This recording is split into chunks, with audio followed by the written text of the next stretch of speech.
অনেক দিন আগে পাহাড় আর নদী ঘেরা এক বিশাল জঙ্গল ছিল। এই জঙ্গলের রাজা ছিল শক্তিশালী সিংহ, রাজা সিংহরাজ।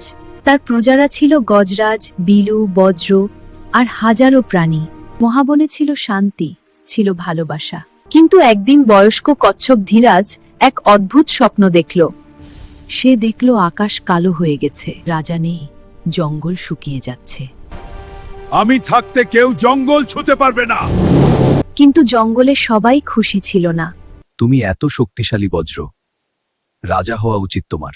খুরশেদের কথাগুলো বজ্রের মনে ঘুরপাক খেতে লাগলো। অমাবস্যার রাতে হঠাৎ আকাশ কালো হয়ে উঠল।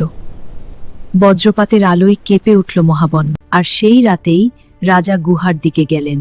পরদিন সকালে ঝড় থেমে গেল, কিন্তু যখন সবাই সিংহাসনের দিকে তাকালো, রাজা সিংহরাজ নেই। রাজা নেই, এই খবর ছড়িয়ে পড়তেই পুরো মহাবন স্তব্ধ হয়ে গেল। রাজা নেই, এইভাবে জঙ্গল চলতে পারে না। মহাবনের প্রাণীরা একসাথে জড়ো হলো। যদি রাজা ফিরে না আসেন, তাহলে মহাবনকে রক্ষা করার দায়িত্ব আমি নেব।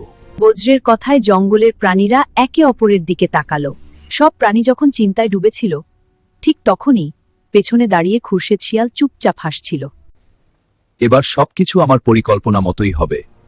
কিছুদিনের মধ্যেই মহাবনের পরিবেশ বদলে যেতে শুরু করল। পাখিরা উড়ে যেতে লাগল, আর জঙ্গলের প্রাণীদের মনে ভয় ছড়িয়ে পড়ল।